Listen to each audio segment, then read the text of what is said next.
ఓం వసుదేవసుతం దేవం కంసచాణూరమర్దనం దేవకీ పరమానందం కృష్ణం వందే జగద్గురుం.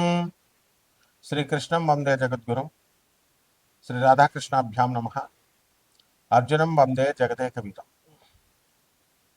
మన గురుదేవులైనటువంటి గోపాల్ రెడ్డి గారు, అలాగే వేణు గారు, మరి మీకు వారు అందరూ కూడా పొదరిల్లు, గుడిగంటలు, అలాగే ప్రస్తుతం తీస్తున్నటువంటి మళ్ళీ సీరియల్లో మీకు అందరికీ కూడా సుపరిచితులే.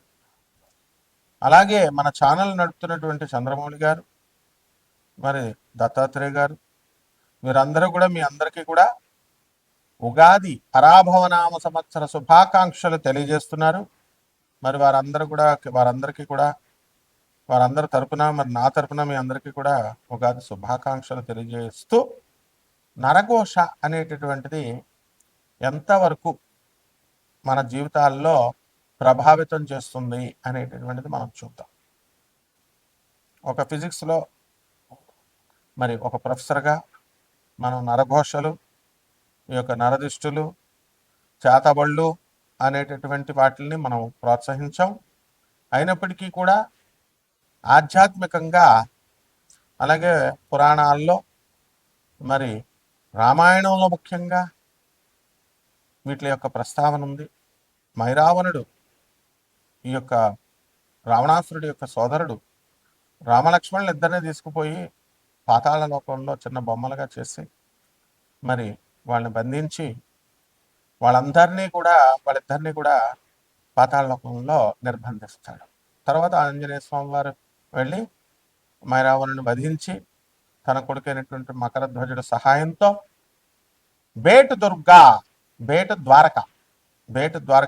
ద్వారకలో మనకి గుజరాత్లో ఉంది. మరి అక్కడి నుంచి ఇద్దరు పాతాళ లోకానికి వెళ్తాడు స్వామివారు. అది బెర్ముడా ట్రయాంగల్ అనేటటువంటిది మీరు విన్నారు. అట్లాంటిక్ మహాసముద్రంలో ఉంటుంది. ఫ్లోరిడా, తర్వాత ఈ యొక్క బెర్ముడా అనేటటువంటి ఈ యొక్క అట్లాంటిక్ మహాసముద్రంలో ఆ దేశాల మధ్యలో అత్యంత గురుత్వాకర్షణ శక్తి ఉన్నటువంటి ప్రాంతం అది. అక్కడికి ఏ ఓడలైతే వెళ్తాయో మరి వార్షిప్స్ అవన్నీ కూడా అదృశ్యమైపోతాయి. ఈ విధంగా జరుగుతున్నటువంటిది ఈ 20th సెంచరీలో కూడా మనకి ఏమిటిది అని చెప్పి దీనిపైన ఇండియన్ గవర్నమెంట్ ఒక కమిషన్ వేస్తుంది. ఇదేమిటో ఒక ఆశ్చర్యకరమైనటువంటి సంఘటన. వెళ్ళిన షిప్పులు మాయమైపోతున్నాయి. అసలు దాని గురించి మళ్ళీ పరిశోధన చేయడానికి వెళ్ళిన షిప్ కూడా తిరిగి రాలేదు. వాట్ ఈస్ దిస్ అని చెప్పినప్పుడు ఆ ప్రాంతం మీద జరిగినటువంటి రీసెర్చ్లో ఏం తెలిసిందంటే అక్కడ గురుత్వాకర్షణ శక్తి చాలా అధికంగా ఉంటుంది. అక్కడ మ్యాగ్నెటిక్ నార్త్ పోల్ను చూపించదు కంపాస్, ఒరిజినల్ నార్త్ పోల్ను చూపిస్తుంది. వేవ్స్ కూడా ఎలా ఉంటాయంటే భయంకరంగా ఉంటాయి. సో అక్కడ వెళ్ళినటువంటి ఈ యొక్క వార్షిప్స్కి మనకి ఆ మాయమైపోవడం, ఇలాంటి సంఘటనలన్నీ కూడా చూసి ఇది మిస్టిక్గా, ఆశ్చర్యకరంగా మరి ఏమిటి అనేటటువంటి దాని మీద ఇంతవరకు కూడా క్లారిటీ లేదు. సైంటిఫిక్గా అన్ని ప్రూవ్ కావు. కాబట్టి ఈ యొక్క నరఘోష అనేటటువంటిది మనకి హీరో సుమన్ గారిని మనం తీసుకున్నప్పుడు ఆయన చాలా మేధావి, చాలా మంచివారు. మరి నేను ఒక మహోగ్ర తారగా ఎదిగిపోతున్న రోజుల్లో నా పైన చేతబడి చేయించారు అని చెప్పి ఆయన తన సొంత ఇంటర్వ్యూలో ఆయన స్వయంగా చెప్పడం జరిగింది. అటువంటి మహామేధావి చెప్పినటువంటి ఆయన యొక్క మన ఇంటర్వ్యూని మనం కొట్టి పారేయలేము. మరి దీని అంతటికీ ఏమిటి అంటే నరఘోష, నరదృష్టి. వీళ్ళు ఎక్కడుంటారా నాయన అంటే మన బంధువుల్లో, మన మిత్రుల్లో, మన పక్కన ఉన్నటువంటి వాళ్ళే కాంపిటీటర్స్గా, రైవల్స్గా తీసుకుంటారు, దిష్టి పెడతారు అని ఉంటుంది. దీన్ని అదునుగా తీసుకొని పూనకాలు వచ్చేవాళ్ళు, అంజనం వేస్తామనేటటువంటి వాళ్ళు, పురోహితులు, మంత్రగాళ్ళు, ఇలా కపట బ్రాహ్మణ, కపట జ్యోతిష్కుల, కపట మంత్రగాళ్ళంతా కూడా ఏమని చెప్తారంటే మీ బంధువుల్లోనే ఉన్నారు, మేము పేర్లు చెప్పాం, ఇట్లా ఏదో చెప్తూ ఉంటారు. సో బంధువుల మధ్య గొడవ పెట్టడం, ఇవన్నీ కూడా పేర్లు చెప్పడం వల్ల, వెల్లడించడం వల్ల. ఇవన్నీ పక్కన పెడితే నరదృష్టి అనేటటువంటి వినాయకుల వారి యొక్క ఫోటోలు వస్తున్నాయి, అందరూ ఇంటి ముందు తట్టుకుంటారు. మరి మన గురువుగారు అయినటువంటి శ్రీమాన్ నండూరి శ్రీనివాసరావు గారు కూడా ఆయన ఒక సాఫ్ట్వేర్ ఇంజనీర్గా ఉండి మరి శ్రీ వైష్ణవులై మరి సాక్షాత్తు మా గురువు గారైనటువంటి ఇకిరాల వేదవ్యాస్ గారికి బంధువులై వారు కూడా నాకు ఈ యొక్క నరఘోష నరదృష్టి వల్ల మనందరం కూడా మనం దాని ఎఫెక్ట్ ఉంటుంది అని చెప్పి వారి యొక్క వీడియోల్లో చెప్పడం జరిగింది. ఇవన్నీ ప్రాక్టికల్ విషయాలు.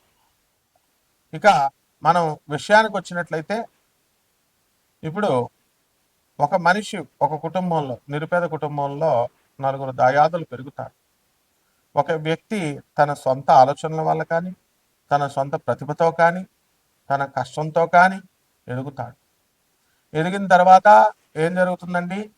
అరే మా పెదనాన్న కొడుకు ఎదిగాడు, నేను ఇలాగే ఉండిపోయానని చెప్పి ఎదగినటువంటి వాళ్ళు ఒక రకమైనటువంటి ఒక క్రూర దృష్టితో చూస్తారు. ఆ దృష్టి ఏమవుతుందంటే నరఘోషగా నరుని యొక్క దృష్టికి నాపరాయి కూడా పగిలిపోతుంది అనేటటువంటి సామెత ఊరికినే రాదు కదా, నిప్పులేందే పొగ రాదు కదా. మరి ఈ విధంగా ఇటువంటి టాపిక్స్లో దిట్ట అయినటువంటి మరి మన చంద్రమౌళి, మన దత్తాత్రేయుడు, దత్తుడు, వీళ్ళందరూ కూడా ఛానల్ ఓనర్స్ అనమాట. ఈ టాపిక్కే చెప్పండి గురువుగారు అంట. కాబట్టి మేము సైన్స్ ప్రొఫెసర్లను అయినా మరి ఆధ్యాత్మికవేత్తలమైనా ఎటువంటి ఎంకరేజ్ చేయకూడదైనా అన్నా సరే కూడా ఇవి ఉన్నాయి కాబట్టి చెప్పండి గురుగారు, మిగతా పంతులు గారు చెప్తున్నారు అని చెప్తారు, సహజమే. మీకు ఒక ఉదాహరణ చెప్తాం. కలకత్తా నుంచి కోనార్క్ ఎక్స్ప్రెస్ లేకపోతే భువనేశ్వర్ నుంచి వస్తూ ఉంటాయి. మేము అస్తమానం కలకత్తా మా గురుదేవులైనటువంటి ప్రభాత్ రంజన్ సర్కార్ గారి యొక్క హెడ్ క్వార్టర్స్ ఆనంద్ మార్గ్ ఆశ్రమం ఇంటర్నేషనల్ కోఆర్డినేటర్ నేను, అలాగే రిప్రజెంటేటివ్ గురువు నేను. మరి వస్తున్నప్పుడు మా గురుగారి దగ్గర పసి వయసు నుంచి మేము పెరిగాం. అక్కడి నుంచి వస్తున్నప్పుడు ఒక సంఘటన నేను అబ్జర్వ్ చేశాను.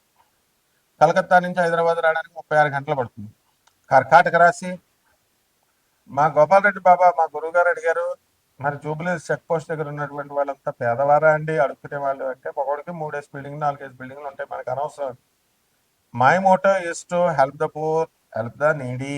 That's what Swami Vivekananda had prescribed as a medicine to the rich.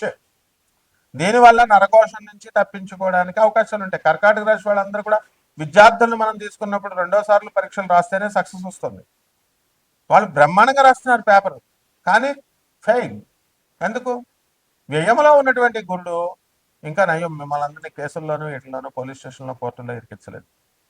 వ్యయ గురుడు లీగల్ అఫైర్స్లోకి తీసుకెళ్తాడు. అండ్ అగైన్ జన్మంలో ఉన్నటువంటి గురుడు మనకి చక్కగా ఒబిసిటీ విజ్ఞానాన్ని ఇస్తాడు. అష్టమ గురుడు ఉన్నాడు కాబట్టి కర్కాటక రాశి వాళ్ళందరికీ కూడా మనస్సు అనేటటువంటిది కొంచెం మనకి మనశ్శాంతి ఉండదు అనమాట. ఇవన్నీ కూడా నరఘోష ఎఫెక్ట్స్. అలాగే కర్కాటక రాశి వారిని మీరు కనుక తీసుకున్నట్లయితే సర్వే చేయండి, భార్యాభర్తల మధ్య అన్యోన్యత లోపాలు కనబడుతున్నాయి మనకి. వీళ్ళందరూ కూడా కోర్టులకు వెళ్ళి కొట్టుకునేటటువంటి వాళ్ళలో మా కర్కాటక రాశి వాళ్ళే అత్యధికంగా కనబడుతున్నారు. అలాగే ఈ కర్కాటక రాశి వాళ్ళంతా కూడా మనకి ఈ వర్క్ మైండెడ్నెస్ ఎక్కువ ఉంటుందన్నమాట. సో ఈ వర్క్ మైండెడ్నెస్లో మనం జాగ్రత్తగా చేసుకోవాలా, కాపురాలు కూడా నిలబెట్టుకోవాలా. కానీ ఏమైనా డిఫరెన్సెస్ వచ్చినాయంటే ఇది నరఘోష ఎఫెక్ట్స్. అరే వీళ్ళు చిలక గోరింకల్లా ఉన్నారంటారు, అంతే టబీమన్నా నరఘోష తగిలేస్తుంది. ఈ విధంగా మరి కర్కాటక రాశి వాళ్ళందరికీ కూడా ప్రేమ వ్యవహారాల్లో వీళ్ళు కొన్ని ఫెయిల్యూర్స్ అనేటటువంటివి ఉంటున్నాయి. దీనికి కూడా కారణం నరఘోష నరదృష్టిలే. ఈ రకంగా ఎన్డీఏ భక్తి ఒకానొక సమయంలో కొన్ని మిలియన్స్ నరఘోష తగిలేస్తుంది.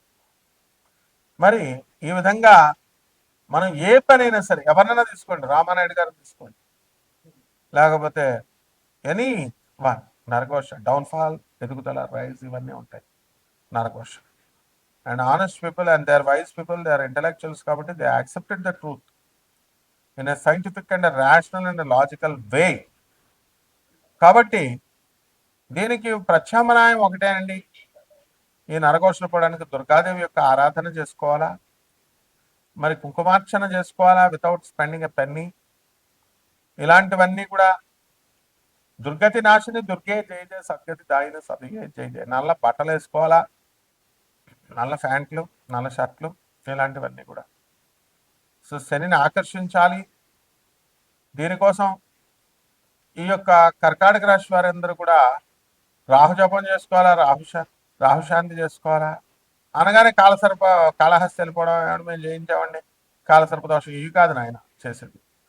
నీకు ఆకలిస్తే నువ్వు అన్నం తింటున్నావు, పంతులు గారు కాదు తినేది. So you have to do on your own. ఈ విధంగా మనము దుర్గా సప్తశతి, దుర్గాదేవికి సంబంధించినటువంటి శ్లోకాలు, స్తోత్రాలు ఇవి చదువుకోవడం ద్వారా బ్రహ్మాండంగా ఉంటుంది. శుభమస్తు.